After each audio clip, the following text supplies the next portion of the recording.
Hello guys, welcome to Viriti academy. दोस्तों, आज का जो हमारा टॉपिक है वो महाजनपद से रिलेटेड है। तो पहले हम महाजनपद को थ्योरी के माध्यम से कवर करेंगे, फिर महाजनपद को ट्रिक के माध्यम से याद भी करेंगे।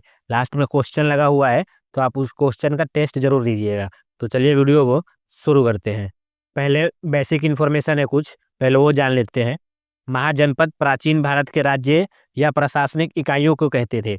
प्राचीन भारत के राज्य या प्रशासनिक इकाइयों को महाजनपद कहा जाता था। इन महाजनपदों का उदय 6वीं शताब्दी ईसा पूर्व में हुआ था। तो महाजनपद का उदय 6वीं शताब्दी ईसा पूर्व हुआ था। महाजनपदों में सबसे बड़ा महाजनपद मगध को कहा जाता है। मगध सबसे बड़ा महाजनपद है। महाजनपदों का उल्लेख बौद्ध ग्रंथ के अंगुत्तर निकाय में और जैन धर्म के भगवती सूत्र में शामिल है। महाजनपदों का उल्लेख जो है वो बौद्ध ग्रंथ के अंगुत्तर निकाय में है और जैन धर्म के भगवती सूत्र में मिलता है। तो हम 16 महाजनपद को देखेंगे ट्रिक के माध्यम से। और पहला महाजनपद है अंग। तो अंग की राजधानी है चंपा। अंग की राजधानी है चंपा। अब इसको ट्रिक से देखेंगे। चंपा यानी चंपी करना। ये सर है, सर दर्द करता है तो क्या बोलते हैं कि चंपा कर दो। तो अंग ही हुआ ना, सर एक हमारे शरीर का अंग हुआ। तो अंग अंग में क्या करना है, चंपा करना है। तो अंग की जो राजधानी है वो चंपा हो जाएगा। चंपा का यानी अंग या फिर चंपा, इसका आधुनिक या वर्तमान स्थान भागलपुर और मुंगेर में है। भागलपुर और मुंगेर यह वर्तमान में पश्चिम बंगाल और बिहार में स्थित है। इसका जो क्षेत्र था अंग का, ये वर्तमान में या तो पश्चिम बंगाल में स्थित है या फिर बिहार में स्थित है। अथर्ववेद में और महाभारत में इस महाजनपद का वर्णन किया गया है। अंग जो महाजनपद है इसका वर्णन अथर्ववेद में और महाभारत में किया गया है। तो इसका ये इंपॉर्टेंट है, ये थोड़ा याद रख लीजिएगा। ये अंग का किया गया है, अथर्ववेद और महाभारत में वर्णन किया गया है। अगला है दूसरा महाजनपद है मल्ल। तो मल्ल की राजधानी है कुशीनगर या फिर पावा। पावा है, पा हो गया है पावा। कुशीनगर या फिर पावा हो जाएगा। तो इसका ट्रिक देखिए। इसका ट्रिक बनता है, जो मल्ल युद्ध करना है ना, मल्ल युद्ध। तो मल्ल युद्ध को क्या बोलते हैं, एक तरह का कुश्ती है। ये देखिए मल्ल युद्ध क्या है, एक तरीके का कुश्ती है। और कुश्ती करेंगे तो पाँव का दम लगता है। ये पाँव है ना, पाँव का दम लगेगा तभी तो आप उठा के फेंक सकते हैं। अब सिर्फ हाथ के दम से नहीं उठा सकते हैं, पाँव जमीन पर लगा के उसके बाद हाथ का जोर लगता है। तो पाँव का जोर लगता है, किसका, पाँव का।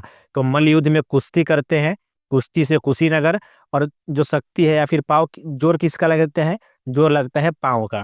तो मल्ल का जो राजधानी है वो कुशीनगर और पावा हो जाएगा। ये दो राजधानी है इसका। यह वर्तमान में उत्तर प्रदेश के देवरिया में स्थित है। यह वर्तमान में उत्तर प्रदेश और देवरिया में स्थित है। यहाँ गणतंत्रात्मक शासन प्रणाली का पालन किया जाता है। भगवान बुद्ध ने अपना अंतिम भोजन पावा में किया था। भगवान ने अपना अंतिम भोजन पावा में किया था। तीसरा है कंबोज। कंबोज की राजधानी है हाटक।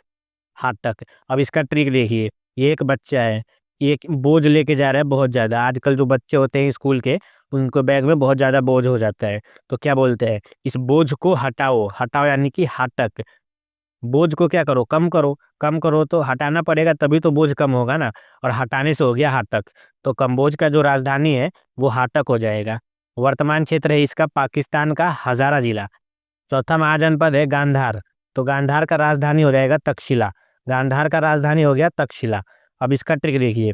गांधार यानी गांधार गधा से हो रहा है ना, तो गांधार से रिलेट हमने क्या किया, गधा। और गधा कौन है, गधा है पाकिस्तान। क्यों, क्योंकि हमने उसके तक्षशिला यूनिवर्सिटी जो था हमारा, उसमें शिक्षा दे दी थी। तो गधे पाकिस्तान को नहीं देना चाहिए। तो गधा कौन है, पाकिस्तान है, क्योंकि तक्षशिला यूनिवर्सिटी में उसको शिक्षा दे दी गई थी। तो गांधार की राजधानी तक्षशिला हो जाएगा। वर्तमान स्थान है इसका रावलपिंडी और पेशावर, जो आधुनिक पाकिस्तान में स्थित है। इसका वर्णन अथर्ववेद में किया गया है। अथर्ववेद में इसका वर्णन किया गया है। तक्षशिला की खोज अलेक्जेंडर कनिंघम ने 1871 में की थी। ध्यान रखिएगा ये कि तक्षशिला की खोज अलेक्जेंडर कनिंघम ने 1871 में की थी। पांचवा है वत्स। वत्स का राजधानी है कौशाम्बी। ये वत्स की राजधानी कौशाम्बी है। अब ट्रिक देखते हैं इसका। वत्स क्या, ये है, ये जो बच्चा है ये एग्जाम देने गया था। अभी ये 1 नंबर से फेल हो गया, लेकिन इसे ये जो क्वेश्चन नहीं किया ना, इसको वो क्वेश्चन आता था। तो फिर घर आके देखा तो क्या हुआ, ये अपने आप को कोसने लगा कि भाई मुझे क्वेश्चन आता था और मैं छोड़ दिया। तो वत्स क्या हो रहा है, अपने आप को कोस रहा है। तो वत्स की राजधानी क्या है, वत्स की राजधानी कौशाम्बी हो जाएगी, क्योंकि अपने आप को कोस रहा है। इसको क्वेश्चन पता था, इसने क्वेश्चन छोड़ दिया, तो वत्स की राजधानी कौशाम्बी हो जाएगी। वर्तमान में इलाहाबाद में स्थित है। जो वत्स है ये वर्तमान में इलाहाबाद में स्थित है। यह अपने उत्कृष्ट सूती वस्त्रों के लिए प्रसिद्ध था। वत्स वस्त्र के लिए, वत्स हो गया वस्त्र के लिए प्रसिद्ध था। तो जो वत्स जो है अपने उत्कृष्ट सूती वस्त्रों के लिए प्रसिद्ध था। इसका राजधानी कौशाम्बी बौद्ध व जैन दोनों धर्मों का प्रमुख केंद्र था। जो कौशाम्बी जो वत्स की राजधानी है, ये जैन धर्म व बौद्ध धर्म ये दोनों के प्रमुख केंद्र था ये। छठा महाजनपद है श्रावस्ती। श्रावस्ती और अयोध्या इनका दो था। तो इसका ट्रिक है कौशल, कौशल से हो जाएगा कौशल्या। तो जो राम की माता का नाम था कौशल्या, ये कहाँ रहती थी, श्रावस्ती। कहाँ बसती थी, ये बसती थी अयोध्या में। अयोध्या में कौशल बसती थी कौशल्या, तभी तो राम का जन्म अयोध्या में हुआ ना।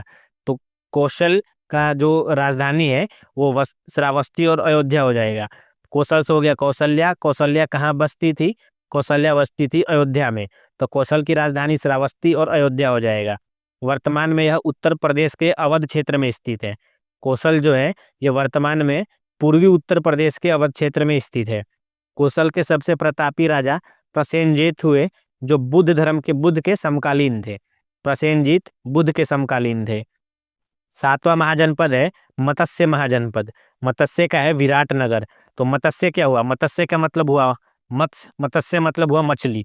तो मछली क्या है, मछली बहुत बड़ा है। तो बहुत बड़ा है यानी कि विराट है। तो मत्स्य का जो राजधानी है वो विराटनगर हो जाएगा। मत्स्य से रिलेट कीजिए मछली को, और मछली बहुत बड़ा है, बहुत बड़ा यानी कि विराट है। तो मत्स्य की राजधानी विराटनगर हो गया।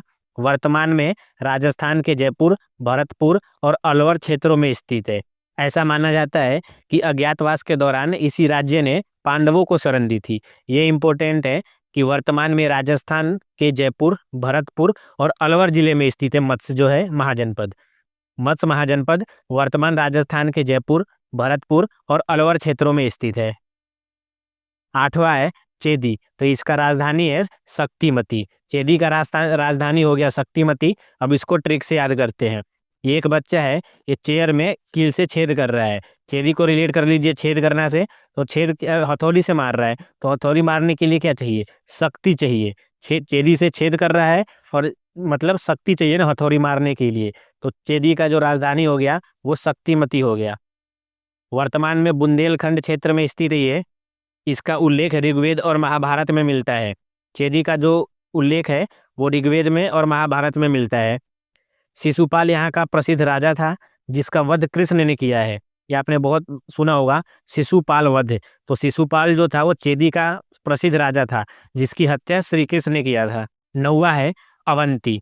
अवंती को जो राजधानी था वो उज्जैनी था और महिष्मती। तो अवंती का उज्जैन तो आपको याद होगा। अवंती क्या है, उज्जैन। अवंती उज्जैन ये तो याद होगा, लेकिन महिष्मती का नहीं पता है। तो महिष्मती, महिष्मती का क्या हो गया, महिष्मती का अंत हो गया। अवंती, अवंती यानी महिष्मती, और महिष्मती का क्या हुआ, अंत हो गया। तो अवंती का जो दो राजधानी था उज्जैनी और माहेशमती, यह वर्तमान में मध्य प्रदेश और मालवा में स्थित है। अवंती वर्तमान मध्य प्रदेश और मालवा में स्थित है। 10वां है अस्मक। तो अस्मक की राजधानी है पोतन या फिर पोटली। तो हम ये पोटली ही याद कर लेते हैं। अस्मक, अस्मक, अश्व, अश्व से क्या हुआ, घोड़ा हो गया, और घोड़े के ऊपर क्या रखा हुआ है, घोड़े के ऊपर है पोटली। तो हम ऐसे याद कर लेंगे अस्मक की राजधानी क्या हुआ, पोटली। आप इससे रिलेट कीजिए कि घोड़े के ऊपर पोटली रखा हुआ है। तो आप जब भी अस्मक बोलेंगे तो आपको अपने आप पोटली याद आ जाएगा, यानी कि अस्मक की राजधानी क्या हुआ, पोटली हुआ। बौद्ध ग्रंथों के अनुसार यह नर्मदा और गोदावरी नदियों के बीच स्थित था। अस्मक जो महाजनपद है ये बौद्ध धर्मों के अनुसार या फिर बौद्ध ग्रंथों के अनुसार यह नर्मदा और गोदावरी नदियों के बीच में स्थित था। यह महाजनपद एकमात्र राज्य था जो दक्षिण में स्थित था। क्वेश्चन ये बन जाएगा, वह एकमात्र महाजनपद का नाम बताइए जो दक्षिण में स्थित था। तो अस्मक महाजनपद हो जाएगा। अस्मक महाजनपद एकमात्र महाजनपद है जो दक्षिण में स्थित था। अंत में यह राज्य अवंती के अधीन हो गया। अंत में इस राज्य को अवंती में मिला दिया गया, या फिर अवंती के अधीन हो गया था ये अस्मक महाजनपद। 11वां है सूरसेन। तो सूरसेन की राजधानी हो गया मथुरा। तो अब मथुरा किसकी है, श्री कृष्ण की है। तो वहाँ क्या है, सुअर को बैन किया गया है। सुअर बैन है, तो सुअर कहाँ पे बैन है? मथुरा में बैन है। क्यों? क्योंकि वो श्री कृष्ण की नगरी है, इसलिए। वर्तमान में पश्चिमी उत्तर प्रदेश में स्थित है ये सूरसेन। वर्तमान पश्चिमी उत्तर प्रदेश में स्थित है। मेगस्थनीज के समय इसे भगवान कृष्ण की पूजा का केंद्र माना जाता था। मेगस्थनीज के समय में सूरसेन को भगवान कृष्ण की पूजा का केंद्र माना जाता था। पुराणों में मथुरा के राजवंश को यदुवंश कहा गया है। यदुवंश कहते हैं ना, आजकल भी बोलते हैं यदुवंश यदुवंश। लालू यादव को सुना होगा आपने वो बोलते हुए यदुवंशी। तो यही पुराणों में मथुरा के राजवंश को यदुवंश कहा गया है। 12वां महाजनपद है मगध। मगध की जो राजधानी है वो हुआ राजगृह या फिर गिरिव्रज। तो मगध से हम रिलेट करेंगे मग को। हम चाय घर में पीते हैं तो कहाँ पीते हैं? तो मग में पी लेते हैं कभी कभी। तो घर में ही तो पियेंगे, कहीं रिश्तेदार के पास जाएंगे तो नहीं पियेंगे क्योंकि बेइज्जती हो जाएगी। तो क्या हुआ? मगध यानी कि मग। तो हम मग में चाय पी रहे थे, कहाँ? घर पर पी रहे थे, और मग गिर गया। तो राजगृह और गिरिव्रज। गिर गया यानी कि गिरिव्रज, और घर पर चाय पी रहे थे मग में, तो राजगृह हो जाएगा यानी कि घर पर। और मगध यानी मग, तो मगध की जो राजधानी है वो राजगृह और गिरिव्रज हो जाएगा। मगध महाजनपद दक्षिण बिहार के वर्तमान पटना व गया जिले में स्थित था। महाजनपदों में सबसे शक्तिशाली है। बताया था अभी कि महाजनपद में मगध सबसे शक्तिशाली महाजनपद था। इसका उल्लेख सबसे पहले अथर्ववेद में किया गया था। महाजनपद, जो मगध महाजनपद है, इसका उल्लेख सबसे पहले अथर्ववेद में किया गया था। शतपथ ब्राह्मण में इस क्षेत्र को कीकट कहा गया है। ये इंपॉर्टेंट है, ये पूछ लेगा कीकट किस महाजनपद को कहा गया है? तो मगध महाजनपद को कीकट कहा गया है। अगला है काशी। तो काशी का हो जाएगा वाराणसी। इसका तो कोई ट्रिक की जरूरत ही नहीं है, इसका पुराना नाम है काशी। तो क्या बोलेंगे? काशी वाराणसी, काशी वाराणसी। तो काशी का जो राजधानी है वो है वहाँ वाराणसी। काशी महाजनपद का राजधानी वाराणसी हो जाएगा। इसकी राजधानी उत्तर प्रदेश का वर्तमान बनारस था। वर्तमान बनारस, जो बनारस है वो काशी का राजधानी था। काशी महाजनपद का क्या था? राजधानी। 23वें जैन तीर्थंकर पार्श्वनाथ के पिता अश्वसेन काशी के ही राजा थे। अश्वसेन जो थे वो काशी के राजा थे। 14th नंबर है वज्जी। वज्जी की राजधानी है वैशाली। इसका ट्रिक हो जाएगा, वज्जी से रिलेट कीजिए जीजा को, और जीजा किससे मजाक कर रहा है? साली से मजाक कर रहा है। तो वज्जी, वज्जी का राजधानी हो जाएगा वैशाली। इसकी पहचान आधुनिक बिहार के मुजफ्फरपुर जिले के आसपास स्थित क्षेत्र से की गई है। इसकी पहचान की गई है मुजफ्फरपुर जिले से। इसमें 8 वंशज या वंश शामिल थे, जिसमें लिच्छवी बहुत शक्तिशाली था। वज्जी में 8 वंशज या वंश शामिल था, लेकिन इसमें सबसे शक्तिशाली लिच्छवी था। लिच्छवी गणराज्य को विश्व का पहला गणतंत्र माना जाता है। ये क्वेश्चन बन जाएगा, विश्व का पहला गणतंत्र कौन सा राज्य है? तो गणराज्य ये पहला लिच्छवी है। लिच्छवी जो है वो विश्व का पहला गणतंत्र है। अब 15वां महाजनपद है कुरु। कुरु की राजधानी है इंद्रप्रस्थ। कुरु की क्या राजधानी है? इंद्रप्रस्थ है। तो कुरु से रिलेट कीजिए कौरव को। कौरव क्या हुए थे? परास्त हो गए थे। कौरव और पांडव का युद्ध हुआ था ना, तो कुरु यानी कि कौरव और प्रस्थ यानी कि परास्त। कौरव जो है वो परास्त हो गए थे, तो कुरु की जो राजधानी है वो इंद्रप्रस्थ हो जाएगा। इस महाजनपद में आधुनिक हरियाणा तथा दिल्ली के यमुना नदी के पश्चिम के क्षेत्र अंश में मिले थे। महाभारत में इसके शासन की 2 शाखाओं के बीच संघर्ष के बारे में बताया गया है। महाभारत में कुरु के शासन की 2 शाखाओं के संघर्ष के बीच का वर्णन किया गया है। 16वां और आखिरी महाजनपद है पांचाल। पांचाल का राजधानी है अहिछत्र या फिर काम्पिल्य। पांचाल यानी कि पांचाली। पांचाली कौन थी? द्रौपदी। और द्रौपदी के पास कितने कंबल थे?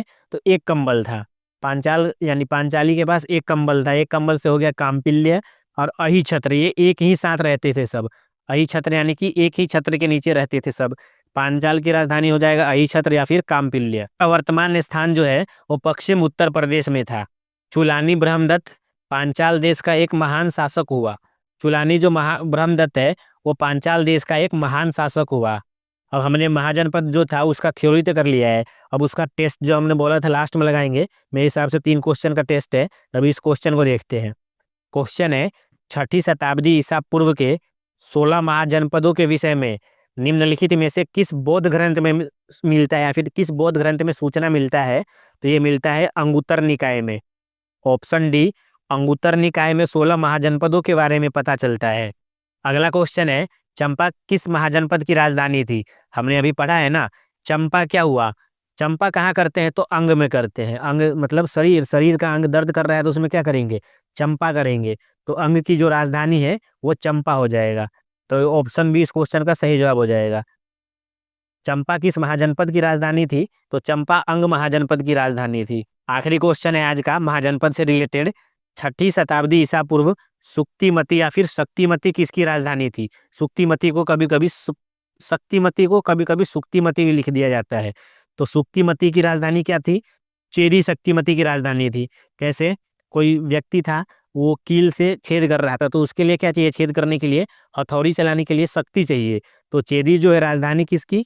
सुक्तिमती की। तो दोस्तों ये थे हमारे क्वेश्चन। आशा करता हूँ अच्छे लगे होंगे। अच्छे लगे होंगे तो लाइक शेयर और सब्सक्राइब कीजिएगा। मिलते हैं कल एक और नए वीडियो के साथ। तब तक के लिए धन्यवाद।